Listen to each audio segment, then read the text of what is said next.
Hello, welcome again to ITU Telecom World 2011 here in Geneva in Switzerland, and I'm talking with Brahima Sanu, who is the Director of the Telecommunications Development Bureau of the ITU. Mr. Sanu, thanks for talking to us. Begin at the beginning. What is the BDT doing to ensure that all the countries of the world can participate in telecommunications development and in some cases even leapfrog generations of technology altogether? Thank you very much for giving me this opportunity.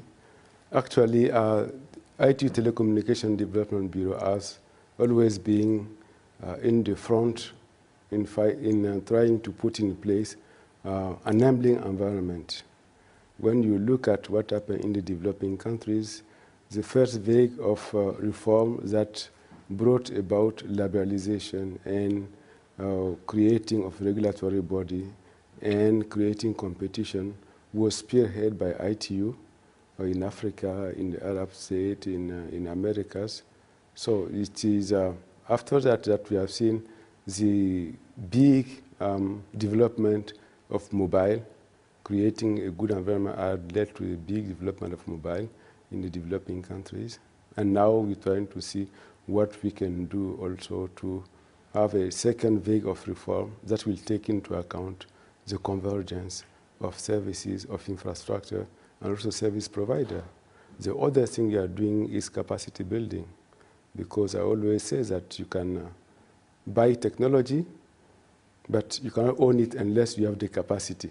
So then capacity building is one of the issues I've been working on and also the partnership between private and public sector, because it's very important, very important. We have been working on that for the past 20 years and a yielding result, as you can see in the development. Now we're going to the broadband instead now, and we want to make sure that the success we get in the developing countries in the development of mobile, we can have the same in the development of broadband in the way that really ICT could be used as a leverage for development, social and economic development. How do you actually go about doing that? Broadband, it's easy to put a broadband network in Geneva or in London or in New York in the developed world. The facilities, the money is already there. In the developing world, this is not the same at all. There is less money, obviously. Many places do not have a fixed infrastructure of any sort. Putting broadband in under those circumstances becomes problematical. How do you do it? I think you have to tackle it in two ways. You have to play on two leverage, if I may say. The first one is putting.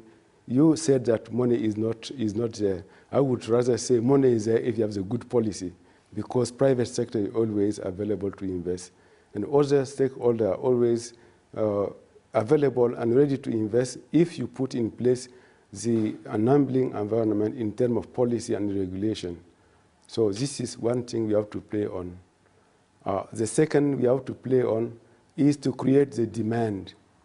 Because so far, when you look at in the developing countries, I was talking just about development mobile, but this mobile so far used only for phone and personal communications. Okay, but I would see now that with the development, the government should become themselves the first client of the broadband, because don't expect a private sector to bring broadband in the rural areas where there is no demand for them and no business opportunity.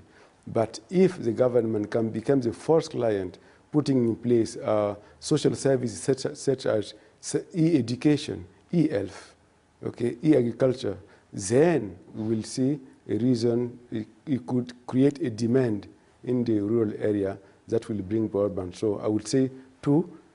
First, the enabling environment. Second, the government playing a role in the demand side. This can be a way to develop broadband in the developing countries. And where does the BDT sit in this scheme of things? Are you a sort of honest broker, helping both sides to meet? Are you a catalyst? How do you operate? We are really, I would say, the first catalyst in this area, and we are doing a lot on that, as I said. So we just finished the Global Symposium for Regulators in Armenia City in Colombia, where every year we bring together all the regulators of the world to shape best practices. And this year, actually, the theme was Smart Regulation for a Broadband World. So, which means that we have some best practices a country can use. Of course, we are in close cooperation with the government, the regulatory bodies, and the private sector also. We are organizing every year also a meeting for the private sector of the world to get together and try to see how together with the regulator they can work together for the development of the broadband. So we are really, I would say, a broker or a catalyst, first place catalyst, because as you know, ITU have got 193 countries, member states, and more than 700 sector member, including private sector, academia. So we have a very large, I would say, basis of membership that allow us to play this role, this unique role of broker amongst all those various stakeholders. You mentioned the 193 member countries. Of course, the latest to join is the new country of South Sudan, which is, by anybody's standards, a developing country. It's it's very, very poor place at the moment. Are you taking the South Sudan, for example, as a case in point? Can you tell us something about what you expect the BDT can bring to help this newly emergent country? Yes, South Sudan joined ITU only on the 3rd of October, becoming the 193rd country, a member state of ITU. Of course, as a newcomer, we are putting a lot of emphasis to bring them to a minimum level. Having said that, we are going to work with all the developing countries. Of course, South Sudan have special need. We're going to take care of that to get them.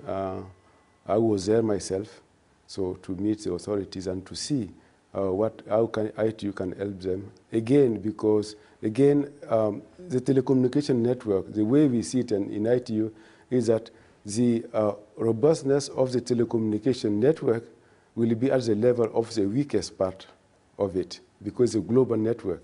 Then we have to work to put a lot of effort to make sure that the weakest part get a certain level that can benefit all the network. So for this reason, we are going to put a lot of effort to assist South Sudan in terms of infrastructure, in terms of capacity building is a big issue, and also in terms of putting in place an enabling environment. I come back every time on that. This is where really we can attract investment. So we are on it, we are working on it to assist them. Okay. Brahima Sanu, thank you very much indeed. My great pleasure.